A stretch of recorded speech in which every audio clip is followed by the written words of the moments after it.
You're born on Komodo Island, tucked away in a hole that feels more like a sauna with no exit. As you crack open that eggshell, you're probably wondering what your mom looks like, except there's nothing here.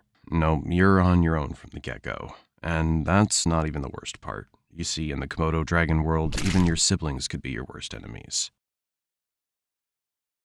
You might be lucky enough to be the first one to hatch, so before you even think about taking your first breath, you've got to get the heck out of there fast. Scramble up the nearest tree like your life depends on it, because it quite literally does. You're not just avoiding your siblings, you're dodging hungry adults who wouldn't mind a bite-sized snack like you. To them, you're just a free McNugget.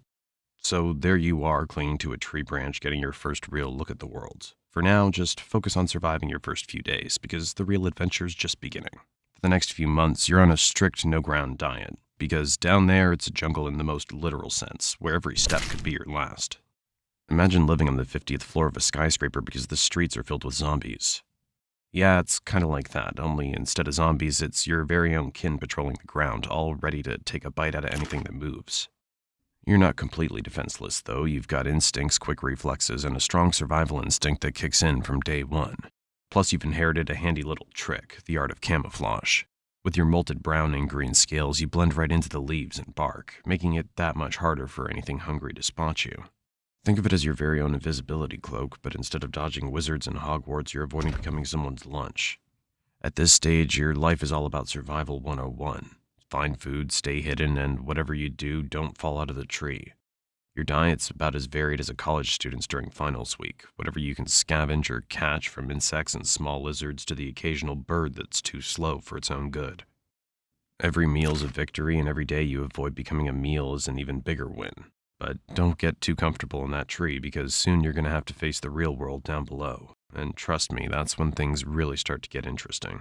You're no longer that helpless hatchling clinging to a branch for dear life. Now you're ready to start exploring the wild world of Komodo Island. Your first few steps on solid ground are like a toddler taking their first wobbly steps, except in your case, the stakes are a bit higher. Every rustle in the bushes could be a potential meal or a threat, and your senses are on high alert.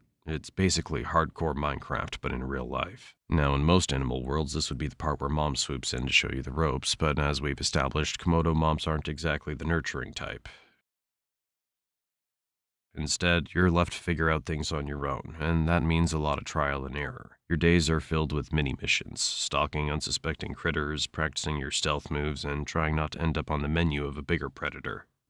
It's all part of the learning curve, and you're slowly but surely getting the hang of it.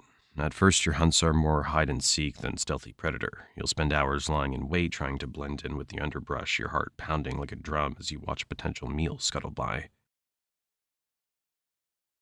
Or get swept up by a much more experienced dragon. Show off. But when you finally nail that first successful hunt, it's like winning the lottery of lizards and rats.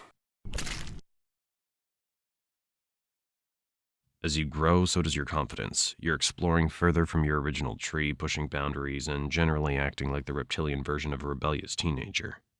Each day, you become a little more daring, a little more skilled, and a lot less likely to end up as someone else's dinner. But it's not all smooth sailing. Remember those siblings you escaped from at birth? They're still around, and now it's time for some good old-fashioned sibling rivalry. And the prize is, well, not dying. As you transition from Komodo teen to adulthood, you start to realize that the world is both bigger and smaller than you once thought. The island is vast, but it's also crowded with other dragons, each staking their claim to the best hunting grounds. It's time to find your own territory. Think of it like moving out of your parents' basement and into your first flat. Except your parents never had a basement and your family's been trying to eat you this whole time. Finding territory is like trying to score the last available seat at a sold-out concert. It takes luck, strategy, and probably a scuffle or two. You'll roam across Komodo Island, covering miles of rugged terrain, scanning for that perfect spot. Once you find a potential territory, the real challenge begins. Making it yours. Imagine walking for hours to find the perfect spot, only to discover that it's already been taken by a dragon twice your size. Now you've got a choice. Try to negotiate, which, let's be honest, is going to end in a fight, or keep moving and hope for a less crowded patch of land. Now that you've got your territory, and congrats by the way, it's time to settle into the daily routine of a full-fledged Komodo dragon. Your schedule's a mix of hunting, patrolling, and catching up on sleep. Lots and lots of sleep. You're not one to waste energy, so when you hunt, you go big. One large meal a week is your style, something that'll keep you satisfied for days. You're aiming for deer, wild boar, or even the occasional water buffalo. Your hunting style's all about patience and precision. You lie in wait, blending into the landscape until the perfect moment to strike. It's a high-stakes game of hide and seek, where the prize is dinner and the cost of losing is another day of hunger. But when you do succeed, it's worth the wait. You'll feast like a king and then slip into a food coma that'll make a Thanksgiving nap look like a quick power snooze. As you reach full maturity at around 7 to 10 years, you start taking extra notice of other female Komodos roaming around. That's your urge to mate kicking in. Mating season's like the ultimate dating game. You're sizing up potential partners with a mix of curiosity and caution. For male dragons, the competition's fierce. You've got to prove your worth to the ladies, and that means showing off your strength, size, and survival skills. If a female finds you impressive, she might just let you get close enough to mate. Just don't screw up your chance because the competition's tough and your brother might just be waiting in line. Once you've successfully mated, your job isn't quite done. If you're a female, you'll lay your eggs in a carefully selected spot, burying them deep to protect them from predators. After that, it's back to a solitary life, leaving the next generation to fend for themselves just like you did. You've somehow made it past 10 years and all the way to 15. Congratulations. In the wild world of Komodo dragons, that's like reaching your 90s with all your teeth intact.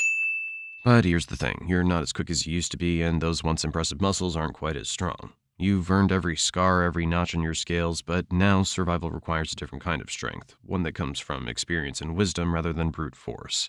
But with age comes new challenges, and you knew this day would come. Another younger dragon wants your territory, and this battle might be your last.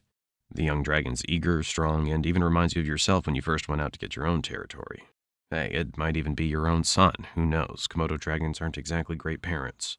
This fight is different from the others you've had. Although you're older and wiser, you're also more vulnerable. Your opponent's fast, relentless, and every blow feels a little harder than the last. But you're not about to go down without a fight. You dig deep, drawing on every ounce of strength and every trick you've learned over the years. In the end, it's a close call. Maybe you win, driving the challenger away one last time. Or maybe you lose, forced to retreat to the fringes of your territory, battered but not broken. Either way, this fight marks the beginning of the end. You've held your ground for years, but now it's clear that the balance of power is shifting. The jungle's a harsh place, and even the strongest can't rule forever.